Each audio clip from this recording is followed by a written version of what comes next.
Welcome to Poco News, your weekly source for most things Brawl Stars esports. In today's video, I will recap the news that came from Tuesday the 10th of February to Tuesday the 17th of February 2026. First off, I have NA. In NA, the main news coming out of the region is that Supremacy League has continued, and the group stage standings are Group A, Tribe 2-0, Team Electros 2-0, only needing the decider match for who gets first seed. Group B, KDS 2-0, Elevate 2-0, only missing the decider match to see who wins first seed. Group C, Kuros Nest Esports 2-0, and then second, Tholan 1-1, having lost to Nova. Nova is Squeezy, a Mexican player, Diego For Real, who is not Diego Gamer, but another Diego, and Nando. This is a full Mexican roster who is playing in Supremacy League, and actually beat second best Zeus Tholan. As for big talents, they are 0-2. And then Group D is the same story as Group A and B, where Stamina and Vadek have won 2-0. Only missing their decider match. So that's it for North America. In EMEA, I will recap the monthly final very briefly, and then I will talk about a new org that signed a team and what the result of the challenge was.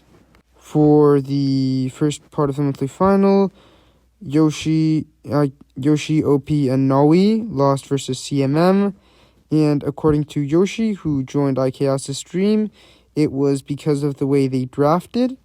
I must say I agree with him quite a lot. Then iChaos also talked about why he lost on stream with Heretics, also saying that it was draft as the first set that that was like 50-50. Hot Zone, Heretics won. Humble played a match against Big and won 3-1. But most of the match was not watchable because the servers got DDoSed by some people. And then in the last match of the quarterfinals, Navi lost to Totem in a 3-1.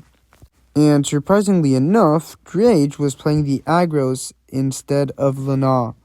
Now, it's because Lana doesn't want to play aggros anymore, and instead Drage will play them. Bobby said in his video about the monthly final that he talked to Lana, and Lana said that it was because he was tired of playing aggros into terrible matchups, instead choosing to play mid/controller brawlers. A fair decision, as it is him who will play it. Fut beat CMM 3-0, as they should, and so should have SK. And then Humble beat Totem 3-1. And then in the grand final, Humble lost to Fut 3-0 due to how well Fut and specifically Guesty drafted. Guesty is the best drafter in the world right now, keeping Humble with their second place curse. Then Supremacy, after the monthly final, made this post. GG's Fut, it didn't go as we hoped. We definitely made some wrong decisions, but we can only learn from our mistakes and do better next month. I just ask not to be too harsh with comments, but to support us in our time of need.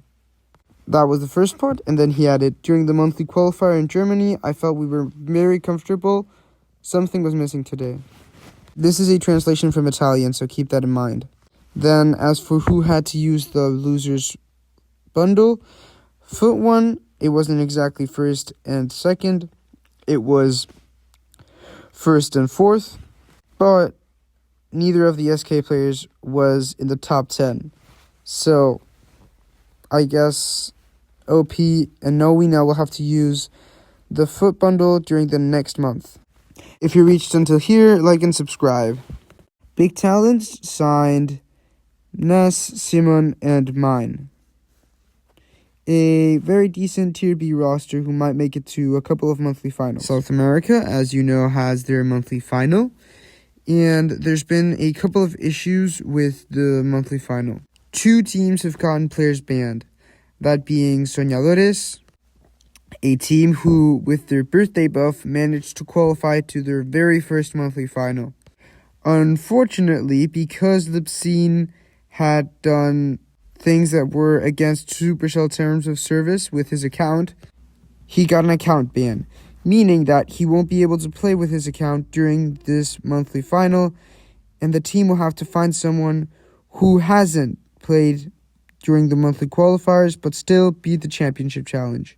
I think it's really unfortunate for a team, considering it's their first monthly final, and it will be quote-unquote ruined because they got a player banned and they can't call upon someone who played in the monthly qualifiers. The other team that got someone banned, Miguel Segura. Tufa and Red Sim didn't do anything wrong, but it's RDZ who got banned. And he made a tweet talking about it where he said, and I quote, translation from Portuguese, "It's incredible how Supercell does everything to make the game worse and worse. I got permanently banned from BSC on an account that is mine. And this ban makes no sense because I haven't received any penalties on the game account itself, and I can prove it's mine. I'm no saint, and I'm aware of that.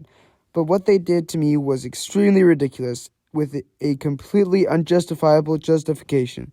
I won't mention names, but I want to use a case as an example of how well-known players are indeed privileged. A player from a team ended up forgetting to sign up, and when they checked, registrations were already closed. They talked to someone, and the ADM put the team in, even though it was no longer possible to register. I'm not saying that the team didn't deserve to play or anything like that. Far be it from me. I'm just pointing out how unfair it is and the huge difference in how they treat more well-known players, considering that according to Supercell themselves, the game should be clean and fair for everyone. But is that really the case? Would Supercell do this to an unknown team? Anyway, the hypocrisy. So yeah, Rey de Fut and Tufa will have to find themselves a third. Oh, and I almost forgot.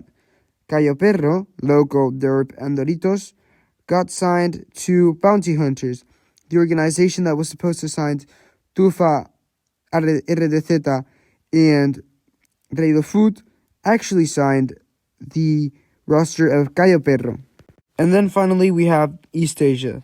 In East Asia, we saw the semi-retirement of X9Che, who has started his mandatory military in Singapore and therefore has decided that he will not be playing super competitively, instead just more for fun with his friends. You can see it in this post that he made. And in the response was sad, and that was because he is also semi-retiring or fully retiring. Along with that, we have monthly final, and what happened was that Rival made semis, Zeta made semis, then WWL made semis, the first full Korean roster to do that since April 2022. APC beat CR, Crazy Raccoon, the world champions. And then Zeta Division beat Rival, and ABC beat WWL. Then finally, Zeta beat WABC 3-1 to win the monthly final. And then after the monthly final, Mameshi made a post saying, jokingly, we, in Japanese, and this is translated to English, "We won the whole thing. All thanks to me, huh?" So that was the complete video. If you enjoyed, like and subscribe. Thank you very much for reaching here, and goodbye.